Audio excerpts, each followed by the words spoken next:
I'm Lila of Nevillution, and today I'll be giving commentary on Neville Goddard's lecture, The Identical Harvest. Neville says, "Your every imaginal act is the planting of a seed, and the harvest is nothing more than the multiplication of the identical seed. You cannot change it. How do I plant the seed? Well, I could plant it unwittingly, and most of us do. I read the morning's paper, and I react emotionally. At that moment, I planted a seed. You tell me a story, and I react emotionally. At that very moment, I've planted a seed, and I'm going to reap it, the identical harvest." Most of us do not remember. We do not remember the moment when we planted the seed. But every natural effect has a spiritual cause, and not a natural cause. A natural cause only seems. It is a delusion of the withering vegetable memory. We cannot quite relate the harvest to anything that we've done. And reflecting on Neville's words here, it's interesting how many people might feel they can't manifest, especially the big things. But all they have to do is look all around them, to everything in their life and the world. If you really were to pay attention all day long, just as Neville said, we're always thinking about things. We're always having certain feelings or reactions to the different stimuli in our environment.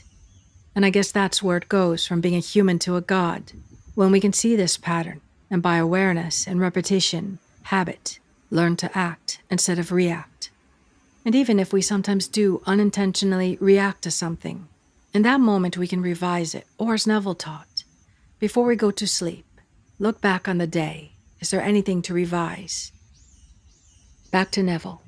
Let me now tell you just a simple little story. On March the 7th of this year, the Los Angeles Times printed a little story about a lost church organ. The minister called in the detectives and announced that the church organ was stolen. He gave a description of the organ to the best of his ability. They found what they thought to be the organ that was lost, but all identification marks were removed. The serial number and everything about identifying it for ownership had been taken from the organ. The minister said to the detectives, "Look into the back of the organ and see if you can find a paper clip with a little piece of paper clipped to it, and this number written on the paper." The detective said, "Why?" And the minister said, "I placed it there." He said, "Why?" He said, "Just in case." Now he is preaching the story of Christ, just in case. That is when he planted loss, just in case. To tell him he was the source of the loss of that organ, he would strike you if he was bigger. Really, he was the cause of the loss, but you couldn't tell him that. Reflecting on Neville's words here, it reminds me of what another great mystic said, Florence Scovel Shinn, that you get what you prepare for. Normally, in Caesar's world, where we believe in cause and effect, it might make sense to expect the best but prepare for the worst. But when we learn there's something deeper, that all is consciousness, all is imagination, and that reality springs from imagination, and though we may prepare for the best, if underlying we are filled with such fear to take certain actions, that unless that fear is challenged and overcome, we will then tend to create what we fear. As mystics like Neville have taught us, the best way to move from fear is to move to where you want, and remember that good feeling. And until we reach a level like Neville, there may be certain things you may feel in the meantime to still do, or that might be required by the law, like to have car insurance, or to have health insurance, and so on.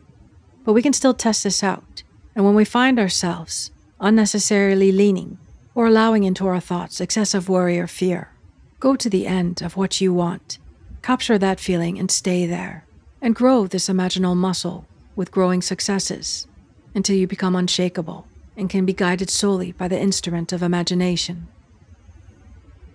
Neville says, "I will give you one that is very personal when I planted it. I do not know, but I had to have planted it. And I will show you that even though you plant unlovely things unwittingly, you need not be the victim. You can revise it and change it, even though you are confronted with a seemingly insoluble problem. When I left here last year in the month of July, I checked my 2 suitcases at the airport. When I arrived in Los Angeles, one was missing. The contents I could not replace for $1,500. There are all the lovely dresses that my wife has, and all her dresses are made by a certain couturier in Beverly Hills, and not one is under $195. She has made these dresses over the years for her. They were not new, but I couldn't replace them, any one under $195, plus other things in that suitcase. My suits were in another suitcase, perfectly all right. I recorded the loss.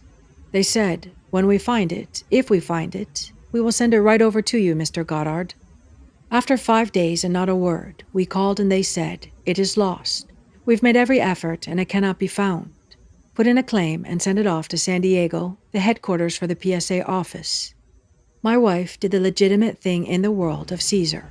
She itemized the contents to the best of her ability and what it would take to replace the items in that suitcase.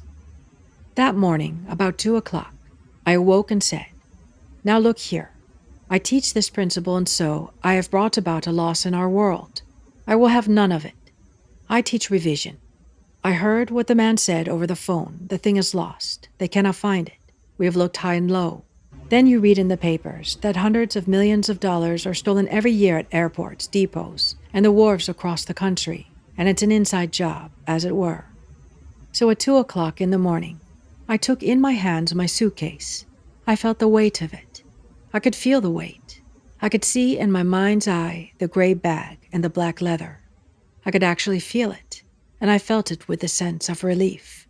For of all the pleasures in the world, relief is the most keenly felt. When you are expecting someone and they are late, someone you truly love and they are late, and it gets later and later and you get anxious, and then you hear the familiar voice, you know the relief that comes. Well now, that's what you do when you feel that relief.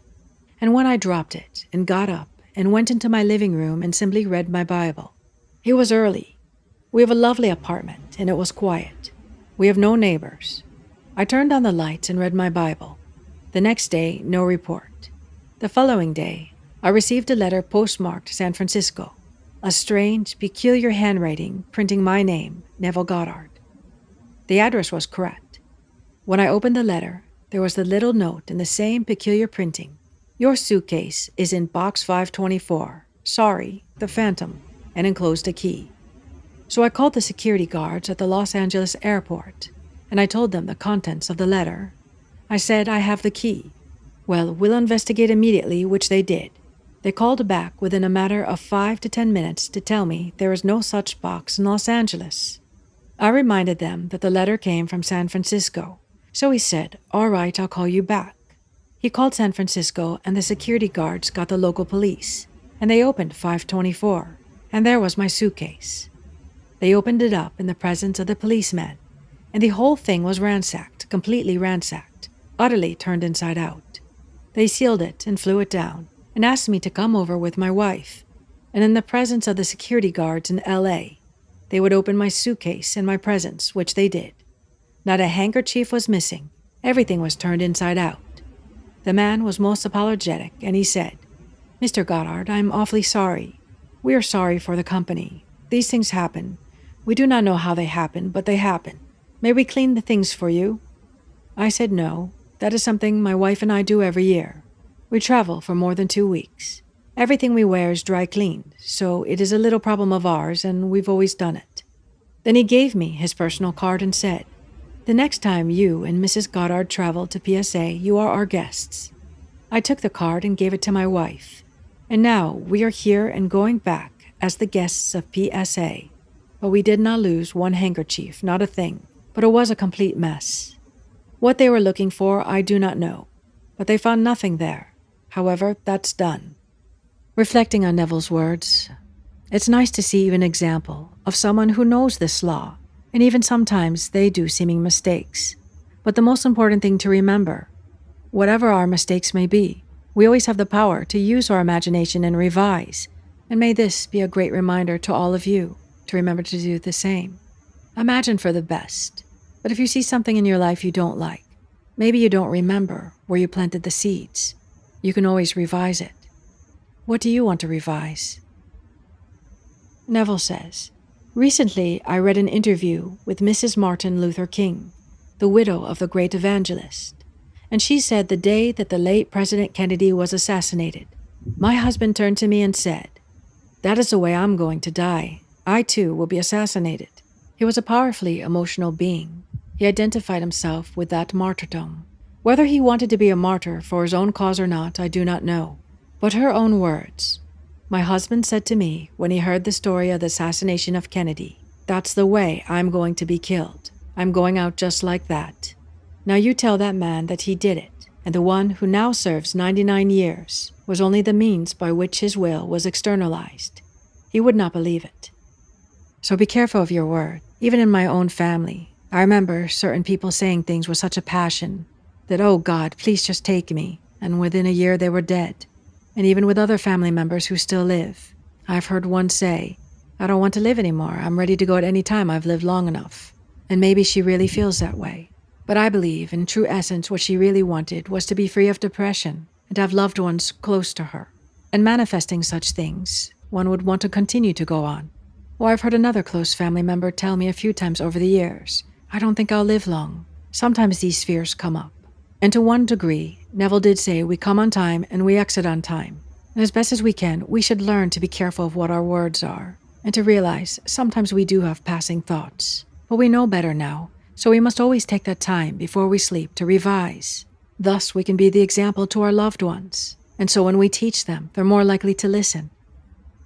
And now for anyone who feels they have been wronged in life, listen here to Neville's closing words. First of all, the whole vast world is yourself pushed out anyway. There's no need to get even. Just go about your Father's business. Just forget it, doing good. You won't grow weary in the doing of good. For in due season you will reap if you do not grow weary. So even though you feel you have been wronged, forget it. When I put my mind on the one who did it, or who I thought did it, who signs himself the Phantom, I would still be looking for my suitcase. But I completely forgot that, and when Caesar called, I turned to the only one who never fails. And that is one's own imagination. You see, we exist in physical bodies, but we live in imagination. You can't get away from it.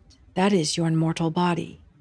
So you live in imagination. You only exist in physical bodies, and these bodies will turn to dust, but they will be restored quickly, instantaneously, may I tell you. The world will say, "How do you know?"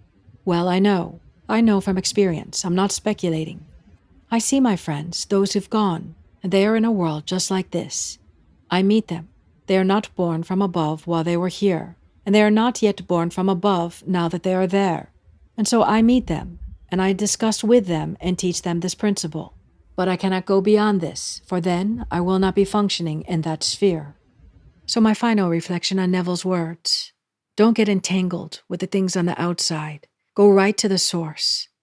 And this may feel challenging, but as we grow in our successes and continue to read these beautiful testimonials from these late great mystics, as well as other various new lovely testimonials of the people who put his teachings into practice, we will then be able to become masters of our fate, unshakable. And how lovely to hear Neville's experiences, to know that although sometimes we lose people in this world, and we wonder, is it forever? Will we ever see them again? To know that not just Neville, but other mystics have talked about penetrating the veil between this wake dream and worlds within worlds. That one love which alone restores fragmentation into true being. Yes, that rock was fragmented, and every part of the world is but yourself fragmented. And when you reach the end, you will bring it all back into the one being that became fragmented. And it's your being, the only being. Now let us go into the silence.